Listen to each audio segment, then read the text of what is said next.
Milestone क्या है और माइलस्टोन किसको बनाना पड़ेगा? क्या फ्रीलांसर जो काम कर रहे हैं वो माइलस्टोन क्रिएट करेगा या क्लाइंट अपने हिसाब से माइलस्टोन क्रिएट करेगा? इस सारी चीज़ों के बारे में हम लोग जानेंगे इस वीडियो में, तो देखते रहिएगा।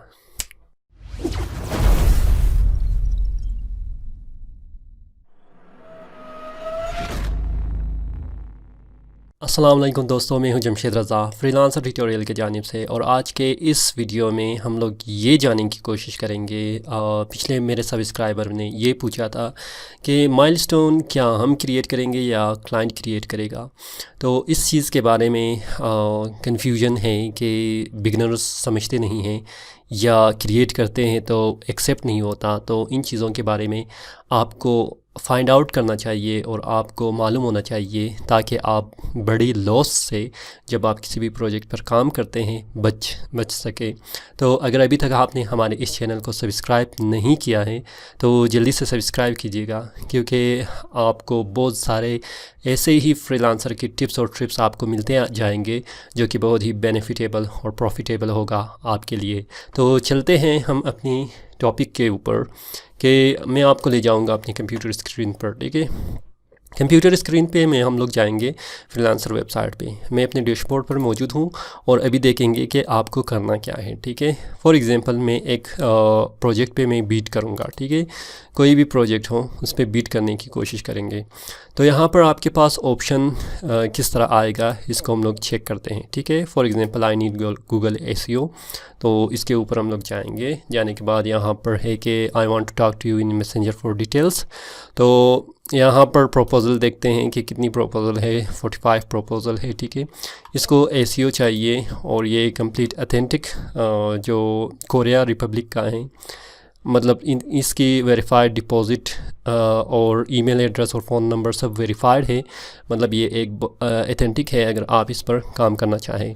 अच्छा, काम करने का मकसद क्या है अभी यहाँ पर आप चेक करेंगे। ठीक है, एक तो अमाउंट है, फॉर एग्जांपल आप 300 अमाउंट एक लिखते हैं। ठीक है, और जितनी भी आपकी जो टाइमिंग है उस प्रोजेक्ट के लिए वो आप लिखेंगे। ठीक है, यहाँ पर आप अपनी प्रपोज़ल लिखेंगे।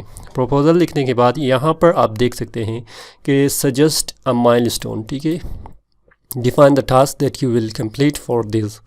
मतलब यहाँ पर आप क्योंकि 300 है, आप क्या कर सकते हैं, इसको डिवाइड भी कर सकते हैं कि आपको फर्स्ट माइलस्टोन $100 का दे दे और बाकी जो $100 के बाद आप जब कंप्लीट करेंगे उसकी टास्क को, तो उसके बाद सेकंड माइलस्टोन जो है, ठीक है, फॉर कंप्लीशन में कहूँगा। ठीक है, कंप्लीशन, तो आपने क्या करना है, यहाँ पर 200 बाकी ऐड करें। तो आप क्या करेंगे, इन दोनों को माइलस्टोन को ऐड करेंगे। या आप ये कर सकते हैं कि इसमें भी 100 डाल सकते हैं और ऐड अनदर, मतलब 3 पोर्शन में आप कर सकते हैं। लेकिन नॉर्मली मैं क्या करता हूँ, किसी भी प्रोजेक्ट पर जब मैं बीट करता हूँ माइलस्टोन्स को कंप्लीट लिखता हूँ। मतलब जितनी भी प्रोजेक्ट की अमाउंट है यहाँ पर आप देख सकते हैं, और जितनी भी आपकी जो यहाँ पर माइलस्टोन है मैं कंप्लीट लिख लेता हूँ ताकि क्लाइंट मुझे कंप्लीट एडवांस में ये पैसे जमा कर लें। माइलस्टोन के बारे में अगर आपको पता नहीं है तो आप डिस्क्रिप्शन में जाके चेक कर सकते हैं। ठीक है, मैंने कंप्लीट माइलस्टोन के बारे में बताया है कि क्या है क्या नहीं है, लेकिन ये वीडियो सिर्फ ये है कि आप किस तरह माइलस्टोन क्लाइंट को क्रिएट करना चाहिए या आपको। तो यहाँ पर जो आप क्रिएट करेंगे, बीट करेंगे। ठीक है, प्लेस बीट करेंगे, ये तो आपने क्रिएट किया है, और प्लेस बीट भी आप करेंगे। आपकी तरफ से सारा कंप्लीट काम हो गया, लेकिन फिर भी आपने प्रोजेक्ट को एक्सेप्ट नहीं करना है जब तक मैं आपको यहाँ पर अपने डैशबोर्ड पे ले जाता हूँ आपको कुछ चीज़ें दिखाने के लिए। ठीक है, तब आप क्या करेंगे, काम को कंप्लीट करेंगे। फॉर एग्जांपल कंटेंट राइटर, मैं आपको एक प्रोजेक्ट को दिखा दूँगा। ठीक है, अच्छा ये बंदा है, ठीक है, आतिफ सी है। देख लें मैंने क्या किया है, इस बंदे ने मुझे अवार्ड किया है,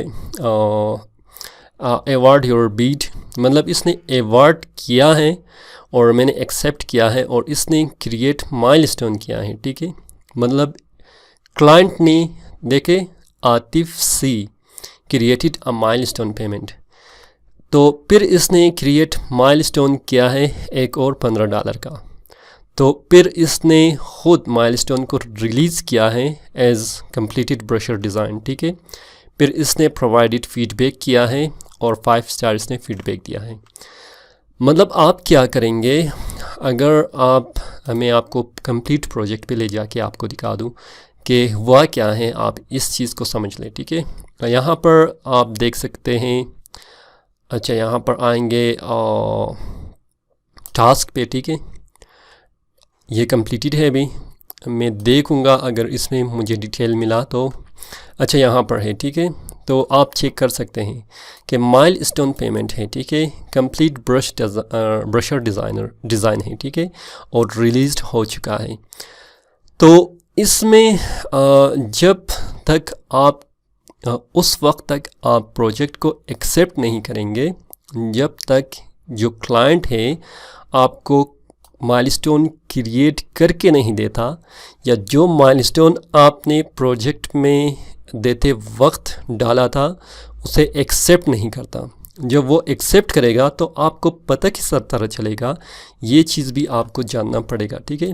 वो आपको अपनी डैशबोर्ड पर यहाँ पर जैसे मैंने आपको दिखा दिया, ठीक है, आतिफ का यहाँ पर, ठीक है, यहाँ पर क्रिएटेड माइलस्टोन इस तरह आपको आएगा एक्सेप्ट करने से पहले, ठीक है।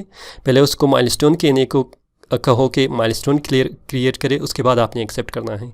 तो वो फिर आपको डैशबोर्ड में भी दिखाई देगा और साथ साथ आपको एक ईमेल भी आएगा जिसमें आपको कहा जाएगा कि क्लाइंट ने माइलस्टोन क्रिएट किया है। तब आप देखेंगे कि कितनी माइलस्टोन क्रिएट किया है। ये ना हो कि $5 या $2 या $3 हो। अगर प्रोजेक्ट के हिसाब से आपने $5 पर भी आपने उससे कहा है तो ठीक है, वरना आप कोशिश करें जितनी भी फ़ीस हैं उससे ज़्यादा, मतलब अगर 10% फ़ीस है प्रोजेक्ट में तो आपने उससे ज़्यादा माइलस्टोन की डिमांड करना है ताकि आपकी फ़ीस भी कट जाए और थोड़ा बहुत आपको भी पैसे मिल जाए अगर आपने कंप्लीट माइलस्टोन को ऐड या एक्टिव नहीं करना है, ठीक है। इन सारी चीज़ों को देखने के बाद जब वो माइलस्टोन क्रिएट करेगा तब आप प्रोजेक्ट को एक्सेप्ट करेंगे। उसके बाद आपको फ़िक्र नहीं होगा कि ये क्लाइंट आपको धोखा देगा या आपके साथ स्कैम करेगा या फ्रॉड करेगा, क्योंकि माइलस्टोन आपका क्रिएट हो चुका है। तो ये कंप्लीट प्रोसेस है माइलस्टोन का, ठीक है, फ्रीलांसर के अंदर। अपवर्क के अंदर भी बिल्कुल इसी तरह ही है, लेकिन फाइवर के अंदर वो डिफरेंट है क्योंकि वहाँ पर क्लाइंट ऑलरेडी पैसे जब तक जमा नहीं करता तो वो आपको ऑर्डर नहीं दे पाता। तो इस वजह से वो सिस्टम उसमें स्कैम की इतनी ज़्यादा चांसेस नहीं है जितनी फ्रीलांसर और अपवर्क में मौजूद हैं। तो आप इस चीज़ को अपने जहन में रख लें, ठीक है, कि जब तक आपको माइलस्टोन जब आप क्रिएट करेंगे क्लाइंट को एक्सेप्ट करना पड़ेगा। अगर जब तक क्लाइंट एक्सेप्ट नहीं करता तो आपने प्रोजेक्ट को एक्सेप्ट नहीं करना है। और अगर क्लाइंट आपकी माइलस्टोन को हो सकता है आपकी माइलस्टोन ज़्यादा हो या बाय मिस्टेक रॉन्ग आपने गलती से कोई और चीज़ लिखा हो तो क्लाइंट उसे रिजेक्ट करेगा और एक और अपनी तरफ से माइलस्टोन क्रिएट करेगा, तब भी आप एक्सेप्ट करेंगे जब वो अपनी तरफ से भी कर सकता है, ठीक है। मतलब ये दो चीज़ें बातों को आपने अपने जहन में रखना है, तभी आप प्रोजेक्ट को एक्सेप्ट कर सकते हैं। मुझे उम्मीद है आपके जहन में जो भी कन्फ्यूजन है, जो भी क्वेश्चन है वो क्लियर हो चुका होगा। अगर फिर भी आपके जहन में कोई क्वेश्चन है आप कमेंट बॉक्स में डाल सकते हैं। आप वीडियो को अगर आपको पसंद आया थम्स अप कीजिएगा और साथ ही साथ दोस्तों के साथ शेयर कीजिएगा। अभी तक अगर आपने सब्सक्राइब नहीं किया है तो जल्दी से सब्सक्राइब कीजिएगा, क्योंकि बहुत अमेजिंग वीडियो फ्यूचर में आने वाला है जिसकी आइडिया मैं सोच रहा हूँ और बनाने की कोशिश करूँगा इंशाल्लाह। फ़िलहाल मुझे इजाज़त दीजिए। मैं हूँ जमशेद रज़ा। अल्लाह हाफिज़।